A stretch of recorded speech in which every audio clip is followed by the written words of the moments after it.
الحمد لله وحده والصلاة والسلام على من لا نبي بعده اما بعد فاعوذ بالله من الشيطان الرجيم بسم الله الرحمن الرحيم وما يذكرون الا ان يشاء الله هو اهل التقوى واهل المغفرة۔ اللہ کے چاہے بغیر وہ نصیحت حاصل نہیں کر سکتے، وہی اپنی شان کے مطابق تقوی کے لائق ہے اور مغفرت فرمانا بھی اسی کی شان ہے۔ آج ہماری سورہ المدثر کی آیہ مبارکہ نمبر 56 کی تلاوت و ترجمہ کا شرف نصیب ہوا، اور بے فضل ہی تعالی ہماری سورہ مدثر کا ترجمہ اور تفسیر انشاءاللہ آج مکمل ہوگی، اور کل انشاءاللہ نئی سورہ مبارکہ سورۃ القیامہ کے ترجمہ اور تفسیر کا آغاز کریں گے۔ سامعین، کل ہماری گفتگو چل رہی تھی فمن شاء ذکر۔ رب ذوالجلال نے ارشاد فرمایا کہ یہ قرآن جو ہے یہ نصیحت ہے لوگوں کے لیے، یہ نصیحت کا سب سے اہم ترین اور خوبصورت خزینہ ہے، اور رب ذوالجلال نے اس کو اپنے محبوب پاک صلی اللہ علیہ وآلہ وسلم پہ نازل فرمایا، اور آپ کا سب سے بڑا معجزہ یہ قرآن پاک ہے۔ اس کے بعد آخری آیہ مبارکہ جہاں پر سورہ المدثر کا اختتام ہو رہا ہے، رب ذوالجلال نے فرمایا کہ وہ جو کافر لوگ ہیں، چونکہ انہوں نے اپنے آپ کو اللہ اور اللہ کے رسول صلی اللہ علیہ وآلہ وسلم سے دور کر لیا اور اپنے دل کو پاک اور صاف نہ کیا اس ذات کے لیے، اور اپنے دلوں کے اندر کجی، کدورت، ہمارے نبی کے بارے میں نفرت، بے ادبی، گستاخی اور ہر لمحہ اس کے خلاف سازشیں بنانا ان کے دلوں کا گہوارہ بن چکا ہے، تو فرمایا جب انہوں نے اپنے دل کو اتنا ناپاک اور پلید کر لیا ہے تو ہم نے ان سے ہدایت جو ہے اس کی نعمت کو دور کر دیا ہے۔ ظاہر ہے ایک فطری چیز ہے، آپ اگر کسی کو اپنے ہاں بلانا چاہتے ہیں تو اسی اعتبار سے، اسی شخصیت کے حوالہ سے، اس شخصیت کے قد کاٹ کے حساب سے آپ اس کو بلاتے ہیں، آپ اس کی عزت کرتے ہیں، آپ اس کو مقام دیتے ہیں، اس کے لیے آپ پورے پروٹوکول ہیں، پوری دنیا میں اس کا لحاظ کیا جاتا ہے۔ تو اگر وہ نہ کیا جائے تو کیا دوبارہ وہ وہاں پہ آتا ہے؟ وہ نہیں کہتا، اس لیے کہ جناب اسے تو کسی انسان کی قدر ہی نہیں ہے۔ کوئی آپ کے پاس آئے، چاہے وہ امیر ہے چاہے غریب ہے، آپ اگر اس کو عزت اور قدر نہ دیں تو کیا وہ دوبارہ کبھی آپ کے پاس آئے گا؟ نہیں آئے گا۔ بالکل اسی طرح اللہ اور اللہ کے رسول کی ذات سب سے زیادہ عزت اور قدر دینے کے لائق اور مستحق ہے۔ سبحان اللہ۔ سب سے زیادہ عظمت، عرفہ، اعلیٰ ہمارے خالق اور مالک اللہ کی ذات ہے۔ سبحان اللہ۔ اور اس کے بعد وہ عزت والی ذات ہے جس کو اس نے اپنا محبوب بنایا اور خاتم النبیین بنایا، اور خاتم الانبیاء بنا کر اس کائنات میں مبعوث فرمایا، اور سارے نبیوں کا نبی اور سارے نبیوں کا امام اسے بنایا۔ اس کا مقام اور درجہ تو پھر اس کائنات میں اللہ کے بعد اگر کسی کا سب سے بلند ترین مقام ہے اللہ کے بعد تو وہ جناب سیدنا محمد رسول اللہ صلی اللہ علیہ وسلم کی ذات پاک۔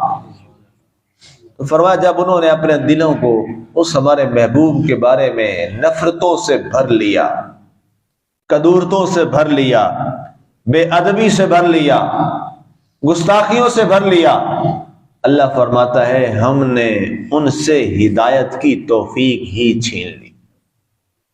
ظاہر ہے ہدایت تو اللہ نے دینی ہے نا جی۔ من یہد اللہ فہو المہتد، قرآن کے بڑے واضح الفاظ ہیں، اللہ تعالیٰ جس کو ہدایت دے، ہدایت اسی کے نصیب میں آتی ہے۔ فَمَن يُضْلِلِ اللَّهُ فَلَن تَجِدَ لَهُ وَلِيًّا مُرْشِدًا، اور جس کو اللہ گمراہ کر دے، اللہ یعنی اسے ہدایت کی توفیق چھین لے گا تو گمراہ ہو جائے گا، تو پھر اس کے لیے کوئی ولی اور کوئی مرشد نہیں ہوگا۔ تو اللہ سے یہ توفیق مانگنی چاہیے ہر لمحہ، اے اللہ مجھے ہدایت کی توفیق نصیب فرما۔ آمین۔ اللہ تعالیٰ کسی سے ہدایت کی توفیق نہ چھینے، اللہ تعالیٰ کسی سے سجدوں کی توفیق نہ چھینے، اللہ تعالیٰ کسی سے ذکر کی توفیق نہ چھینے، اللہ تعالیٰ کسی سے قرآن کی نعمت کی توفیق نہ چھینے۔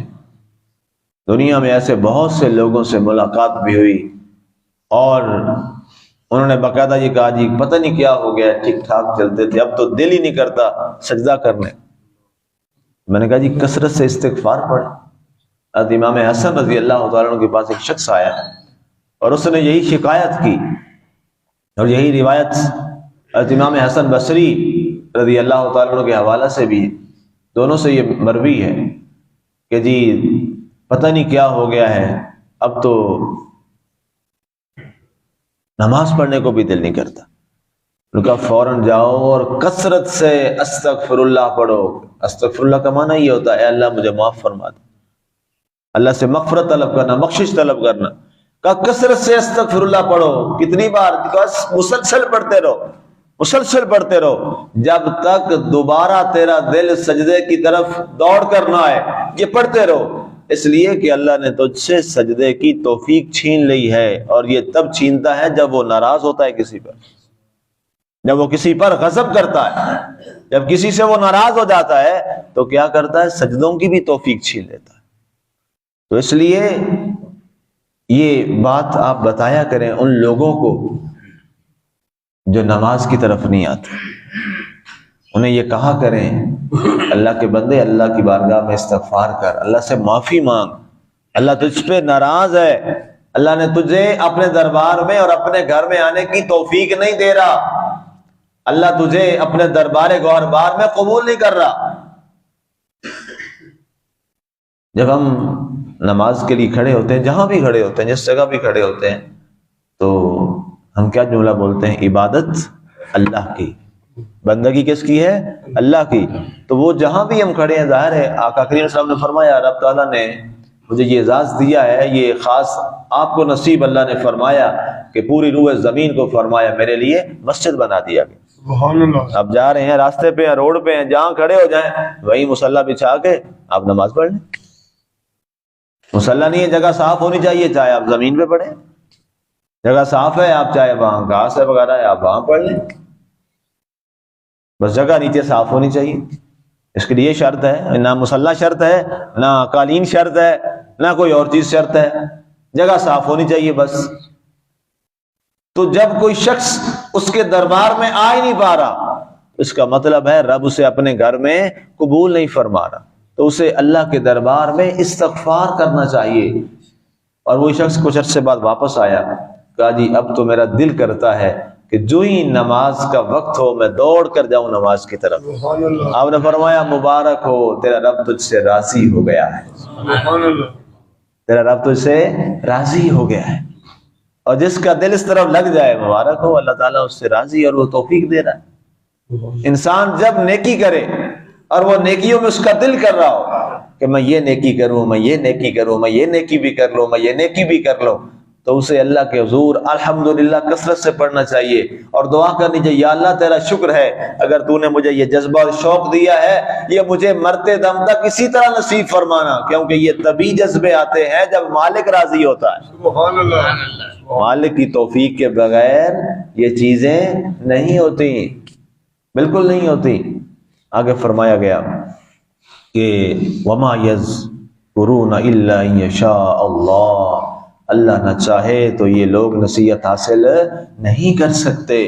ہوا اہل التقوی و اہل المغفرہ، وہی ذات ہے، وہی اپنی شان کے مطابق تقوی کے لائق ہے کہ اس سے ڈرا جائے، اور وہی ذات ہے جو مغفرت فرمانے والی ہے، اور مغفرت فرمانا اسی کی شان ہے۔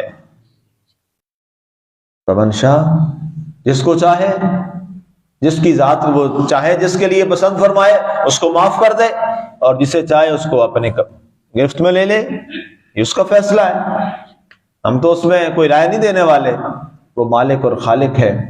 اب اس میں ایک جو اہم ترین مسئلہ ہے تقدیر کے حوالہ سے، کیونکہ تقدیر کے بارے میں اللہ کے رسول صلی اللہ علیہ وسلم نے زیادہ گفتگو سے منع کیا ہے۔ بخاری شریف کا حدیث پاک ہے، ایک دفعہ آقا کریم علیہ الصلوۃ والسلام تشریف لے جا رہے تھے مسجد نبوی شریف میں، تو کچھ لوگ آپس میں بحث و تکرار میں تھے، تو آپ نے فرمایا فیما تختصمون، کس بارے میں تم بحث و تکرار اور جھگڑا کر رہے ہو؟